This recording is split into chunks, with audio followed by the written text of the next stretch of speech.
If you cannot control your own mind, then you are just a feather in the wind of life, because your own mind is the only thing you can control. You can't control the weather. Right. You can't control other people. You can't even control whether your heart stops beating. You might have a heart attack tomorrow. You can't control anything besides what you think.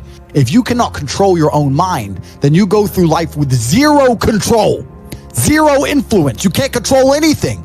You're just a feather in the wind, waiting for life to blow you from happy place to sad place to happy place to sad place, completely hoping on the gods to be fortunate to you, because if any genuine discomfort comes your way, you're fucked. It is trained, like everything else in life. It is trained. So if you find yourself not appreciating what you have until it's gone, then you must blink and cure your brain. If you find yourself unable to focus or concentrate on tasks, you must blink and cure your brain. If you find yourself unable to go and dedicate yourself to something you don't want to do, you must blink and cure your brain. Because all of our minds have been under constant assault for years. Everyone's mind is fundamentally fucked. All of it. Look at me. I'm a guy who decided to conquer social media. I blinked, I cured my brain, I used basic indefatigability, I used perspicacity, I used compendiousness, I used my mind, and I focused, and I fucking conquered the world in a few short months. It's not difficult, there's just no competition, because everybody's fucking distracted. They're getting distracted by this, distracted by that, watching fucking Netflix, jerking off to Pornhub like fucking jackasses. It's so easy to win if you can control your own mind. But it seems that nobody fucking can. And that's how the people who run the world keep the world running, because they have all the slaves exactly where they need them to be, permanently distracted and semi-depressed, working their asses off in jobs which will never satisfy them and never pay enough money. I've always been rich, but I'm not just rich because of money. You have to understand, I'm rich because of a bunch of things that money cannot buy. Like, I know there's people with lots of money, but they don't have the network I have. They don't have the brotherhood I have. Just sitting with my boys, knowing that if the bullets start flying, me and my 10 friends, we all die, or no one dies. Having that brotherhood, having women who would literally, you could go to jail for 10 years and they would wait for you. They exist for you and only you, completely and utterly. You are their entire universe. Like having physicality, walking through the world bigger and stronger than everyone else, having all those professional fights. And all the bad things, having the trauma, all the pain, all the bullshit I've been through. You ain't a good man if you haven't had trauma. So I'm rich not because of money. I'm rich because I've been through a whole bunch of shit. Like, I don't see anyone else on the planet richer than me because they're either too old or their life's been too easy. Like, I've had a very, very unique life, very, very eclectic life. I was born with the best possible start a man can have, which is good parents and no money. I've made all of my money completely myself the hard way. Once you get money, that's fine, but then I believe money is an amplifier. I don't believe money changes. I think it amplifies. So if you're a dork and you get incredibly wealthy, you become a mega dork. Whereas if you're a G and you get incredibly wealthy, you become a mega G. It doesn't change who you are, it amplifies who you are. If you see a Lamborghini pull up and a little nerd gets out, you think, oh, fucking super tech nerd, probably invented Stripe or something, he's a nerd. Whereas if you see a Lambo pull up and a big fucking strong, bald, whatever crazy dude gets out, you think, okay, he's a drug dealer. He's a mafia boss. The Lambo doesn't change what you think. It amplifies who the person is. Money is an amplifier. It doesn't change. So I'm very fortunate. I'm very happy that I was poor for a long time, because I never would have been able to learn the lessons I've learned if I was rich. I would have never been able to take those risks. I would have never been able to be in those situations. I've been stabbed just like you. I'll show you my scar.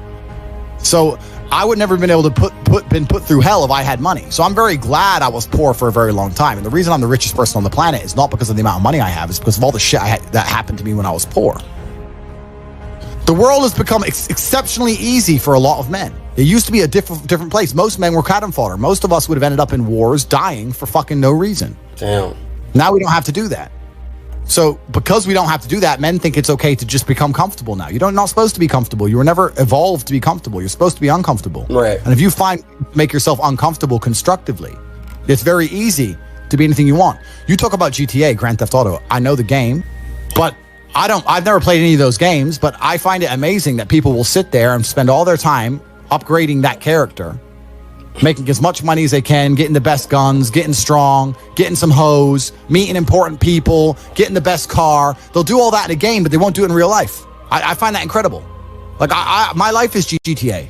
I don't need to play a game for GTA. If I want a gun, I'll fucking buy it. If I want a car, I'll fucking buy it. I want a bitch, I'll get her. It's me. I am GTA. I don't see why people play the games. They play the games because they're scared of loss. Because if you die in the game, you get another chance. If you lose in the game, you get another chance. In life, you get one shot. Damn, that's... But if you get some balls, that's what life is as a game. That's what life is as a man. This is one big video game. You get to upgrade your character. You're not born with any value. All these women that you just put me on with are born with value. They're pretty already. They're gorgeous already. They're good looking enough. Even if they're a 5, someone's going to give a shit they exist because someone wants to fuck them. As a man, if you don't make yourself valuable, you have no value. You have to get up and do it. Just like a video game, you start with fucking 0. You have to decide if you want to complete it. You have to upgrade your character. So I find it amazing that men are going to play video games and fuck about and waste their time instead of upgrading their character. Everyone knows what to do. You know what you have to do. You're right. If you had to become the most dangerous, intelligent, respectable man on the planet, you know you're supposed to go to the gym. You know you're supposed to train, learn how to fight. You know all these things. You don't do them. That's your decision. It's your prerogative. I didn't make that choice. I made the choice to do it all. I decided all of that. And every single man watching this can do the exact same thing.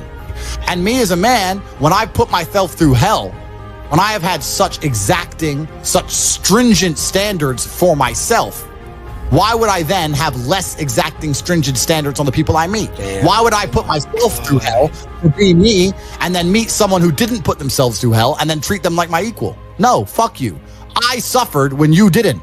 So you're not my equal because you decided not to suffer. You have enjoyed comfort when I haven't, and that's fine, but don't expect me to look at you as my equal because you're not. I'll snap your fucking neck. If we were still in the animal kingdom, the lions that you see on TV, they weren't just born big lions. They had to fight other lions. They had to fight to get that antelope. They had to fight other animals, hyenas, jackals. They had to fight to be the boss. We're living in a comfortable world now where people think, oh, it doesn't matter, it doesn't matter. But you know what? To some degree, it does matter. It does matter, and I'm going to tell you who it matters to. It matters to your soul, and it matters to God. I stand in the mirror with a pure heart. I know I am the best version of me that could possibly ever exist. I know that God is proud of me. There's nothing that God hates more than sloth and laziness. If God were to create a man and that man were to sit around and do fuck all, God will frown upon you. It's why you're never lucky. If you're listening to this and you think I'm never lucky, I'll tell you why, because God dislikes you because you're fucking lazy. Start to work. Start to show God the beauty of his own creations. You'd be amazed how lucky you'll become. Wow. God is unhappy with these people. And inside their hearts, they're unhappy. We talk about depression, anxiety, all those things you mentioned earlier on this podcast. That comes from self-loathing. You loathe your own weakness. You loathe your own laziness. This is what all of these things are. I don't feel depression. How can I feel depression when I'm the most powerful version of me that I could ever fucking be? How can I feel depression when I could squeeze my own hand hard enough to break my own bones? How can I feel depression when I've smashed and destroyed 68 people's faces in front of me, men who thought they could test me in fair combat? How can I feel depressed? It's impossible.